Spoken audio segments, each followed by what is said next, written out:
Hello, welcome to the podcast of Startup Recruitment Failures. I'm Indra, founder and CEO of JobRely. We are building artificial intelligence for outbound recruitment. And today my guest is Afonso Pinheiro, co-founder and CEO at Please. Afonso, could you please introduce yourself and your company? So hello, thanks a lot for the opportunity to be here. I'm the CEO and co-founder of Please. Along with this, I've also been involved in other projects like PowerDot, Import Trust, Cleanup, Volup, all of them based out of Portugal, but with a global expansion. And so really happy to talk about some of the hiring challenges that we had. Great. So thank you for your time and for participating. And so you mentioned you have three failures in your mind. Could share with us. Which from would you like to start with? As you prefer. We can start with one. The first one I did actually during my stay at PowerDot. Basically, we were looking for someone to lead the engineering department or to launch it. We didn't have it at the time, and we had two options in mind. So we could hire someone more generalist, more like project manager, or going to an engineer, someone who really knows about the construction. And we decided to go to the second one. And our gut feeling told us this is going to be really important for us in terms of knowledge. The truth is, 1 month later, we realized we've made a mistake. Why? Because basically our projects start to be more expensive. It's an engineer with tons of knowledge. So he wanted to do everything right. So our projects went slower also because we were trying to comply with everything. And then also the suppliers start not calling us because basically we're shrinking their margins with the engineer that knew everything. Okay, so you started noticing this already in the first month. Yeah, it was like, when you do a mistake and you know it like 1 minute after. So the moment he says hello, we're like, okay, this hello is not our culture, So it's really fast to understand it.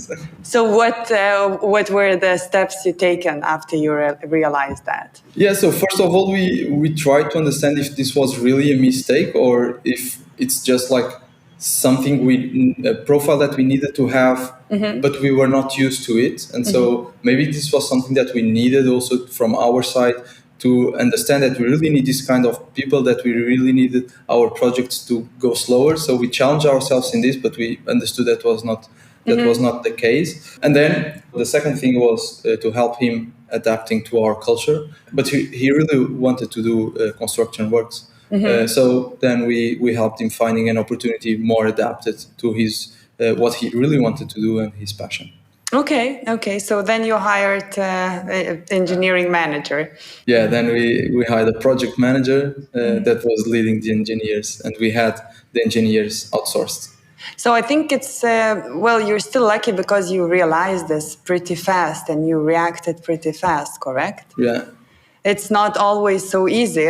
Usually you try to, maybe to give some more time and to see maybe this will work or something. So it's really good to realize and to act very fast and to kill that and start from the scratch. And and what other situations you had? So another one was when we were launching a new market. Basically, we were launching our first international process. And so we decided that we wanted to have a team of 2 salespeople in this market. And since this was the first time we were doing this, we really decided that we needed to have people within the industry that were used to this kind of clients, that understood our product, that had more than 2 or 3 years at least in sales, that could then become managers. So we had like tons of requirements for this. And so basically we had to interview like 200 people to this role. Okay, wow. Just for sales, But since it was a new market, we said, hey, let's interview as much people as possible. So we had like 200 prospects, and for like 4 or 5 months we interviewed everyone. They went through the entire process, and we finally ended up hiring one person to this role. And then this person gave us a referral to another person, and we had a team. Okay. And they were both really strong profiles. I went there to help them launching the market, everything. But then like 1 month passed, second month, third month, and we didn't have sales. And so I was like, what's happening, right? We were always trying new pitches, new ways of reaching the clients, Yeah, new yeah, channels, but anything was happening. And so I started to basically talk with founders, with sales leads in the country, and no one was helping me. Basically, they said, but you are doing everything right. And then there's this guy that asks me, but Afonso, are these guys local? I said, what do you mean, like local? And he said, like, have they born here? Are they local since ever? I said, no, they are not local. And he said, okay, here is why. Here we only accept local people. Okay, wow, And that's so, very interesting news. yeah, and so it's a lesson or a learning. You need to hire local people in some markets, and I was shocked about Yeah. this. I didn't know in Portugal it's not that way. I wish there would be like a list of the things you have to do in order to prepare to enter each of the markets, but not to learn this by doing, basically, because it's just a fact either you know or not, Yeah. right? So, but these people were speaking Spanish. It's just that they were not living and being locally. Yeah, they were not Spanish, but they speak Spanish, but they have a different accent. Okay. And so Spanish people are really local, native. So for them it was really, really impossible to sell, basically, just because of this. Yeah, I think it's because it's a very big country, so it's they prefer to have everything locally, and that's it. So okay, and how did you react? Did you try? Did you just hire other people, or you tried something to do with that? So at least we always have the mindset of like growing before hiring, meaning that we prefer to find before firing. Sorry, so we always have this mindset of helping people adapting to new things. And we had two different people, right? And one decided to leave because only wanted to do sales. And the second one, we tried to adapt internally to other roles, more Okay. operational, more in account management, so to accommodate also Okay. this person. And this is how we managed to do this. And then now we have a team of local people, basically. Okay. But this is very nice that you can find other responsibilities for people if you see that it's just not a match, in that particular role.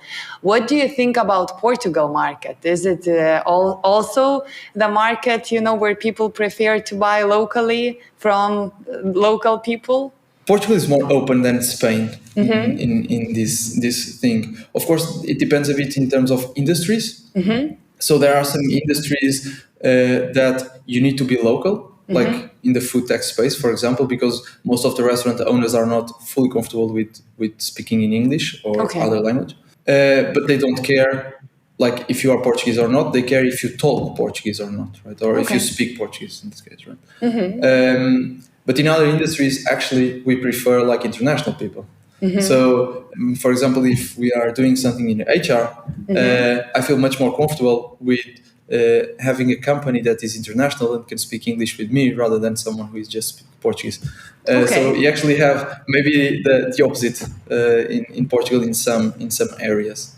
Okay, and why is that? Why would you prefer to talk to international company, not a local one? Because you're hiring internationally and you need more experience in that, or there are some other reasons? At least for me, it's two things. So the first one is because international people bring international mindset, right?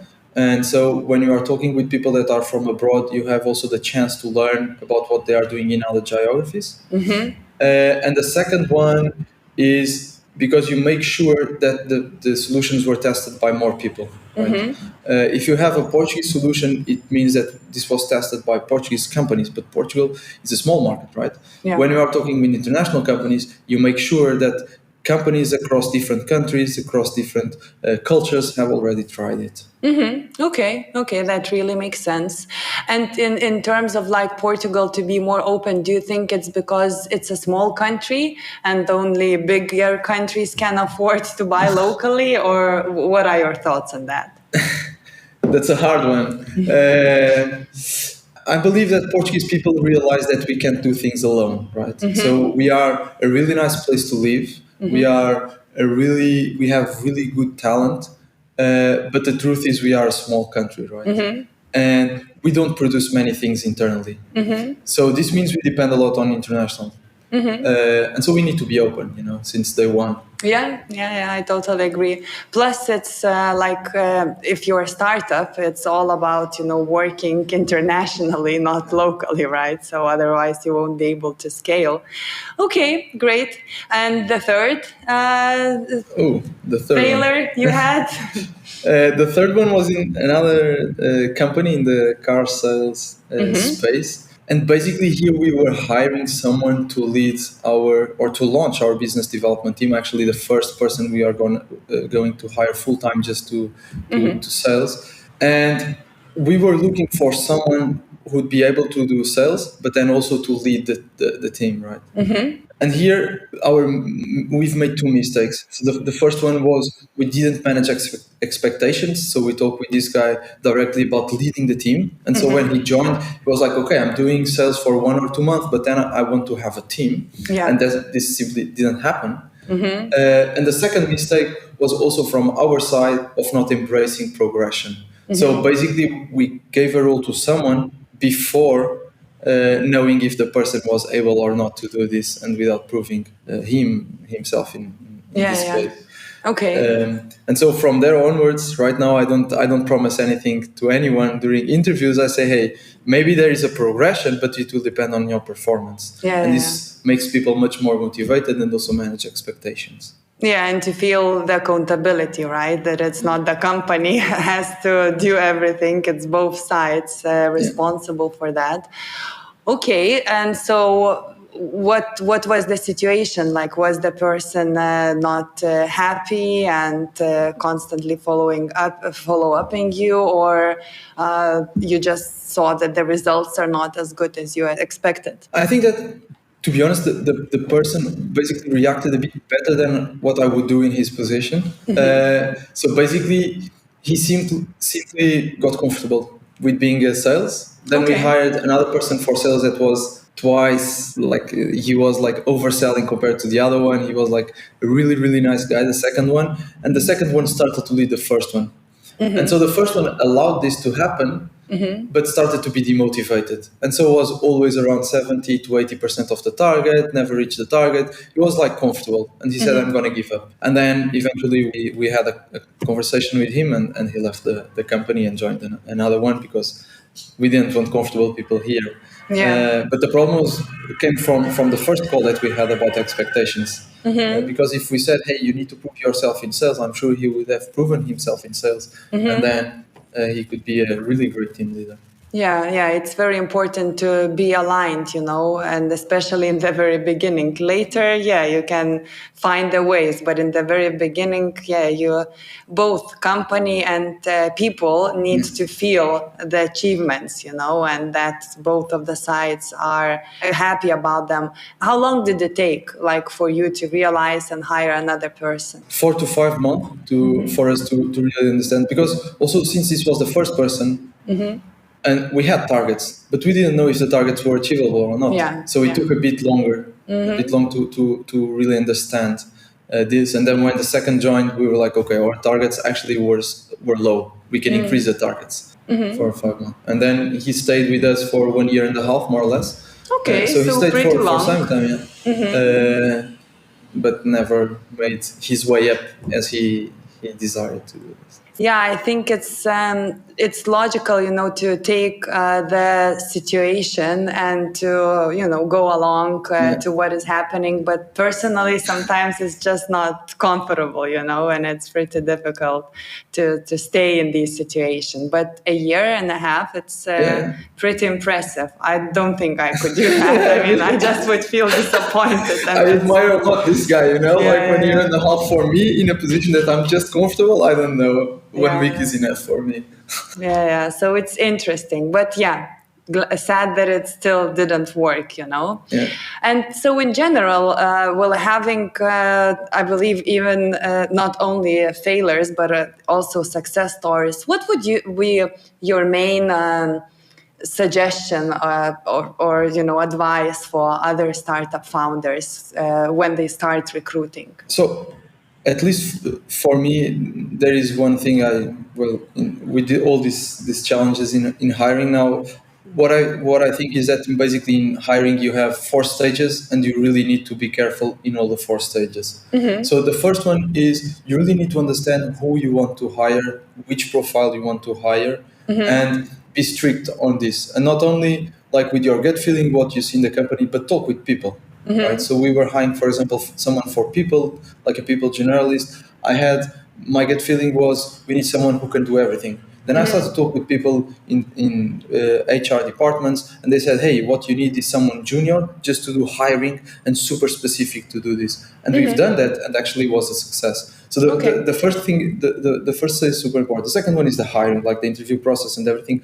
Make sure the process is there. It's not get feeling. What is your important. process of hiring? So the standard process that we have, then for certain roles we adapt, is we have 3 interviews. Okay, that's one nice. With one is like 15 to 20 minutes with the HR just to explain the role, manage expectations, understand salary and everything. Then the second one is with someone from the team. The third one is with the manager, and the fourth one we can do depending on how senior it's going to be, but it's more like a cultural fit. And this is typically something that I do, is like a 15-minute conversation just to make sure that the cultural fit is there. Okay. But we are really strict with the process. That's nice. I really admire companies who have it, not only because I'm from HR sector, but I believe it's super important. I know that it's like you need to be very active and make the decisions fast because there's a huge competition in the talent market. But on the other hand, it's super important to get, a person who's really matching your company onboarded. So I'm very happy that startups are doing that. Do you give any tasks or only conversations? No, we have a business case adapted to each. So, for example, if it's for sales, you do like a role play. If it's for account management, you have like a business case. If it's for finance, you have to build a financial model. So you always have something to show not only the hard skills, but how people will structure like a challenge. And also for people to, check what kind of the task will be given at this company, right? So to see closer about the job opportunity they are thinking of. Okay, so hiring, and then? Then we have the third one that is onboarding. And this is, like I would say that for me, the phase where I failed the most in onboarding, because you are doing things so fast that you have someone and they say, hey, the company is this, we do this, you are going to do this. And you do like half a day onboarding, and it's just stupid. Now we have like 2 or 3 weeks onboardings where people, basically onboarding is at the beginning, we explain everything and then you do shadowing. But people start working from the 3rd day in the company, but they are still in onboarding process. Okay, that's very nice. And the fourth one, and this is something we just started 1 month ago, is growth. So hiring, at least in Please, is not done once someone is onboarded. Hiring is the process of picking up someone that can grow with the company. And so we also make sure that for each person, we can have like a growth path that we discuss with the person, and we have all the development plans with each one. And we put this within hiring because we want the person who is interviewing also to start thinking about the growth and if this person can make sense for the company, not only for the short term, but also for the long term. Okay, that's very interesting. Not many companies do that. And do you do this from the very beginning when people just joins the company, or after a year or some other time? We have one thing that's called the MPR, that is the monthly performance review. And so everyone with the manager has a monthly meeting about feedback, areas where they should grow, potential areas where they could grow within the company, manage expectations about the other roles. So we make sure that everyone every month has at least 45 minutes with the manager to really understand the role in the company, to understand how they can grow, and also for us to understand the motivation and how the person is relating with the company. Okay, this is great. This is really nice. Okay, so thank you so much, Afonso, for your time and sharing your stories. Thank you. And thank you to all the listeners. For more podcasts, please visit jobrely.com.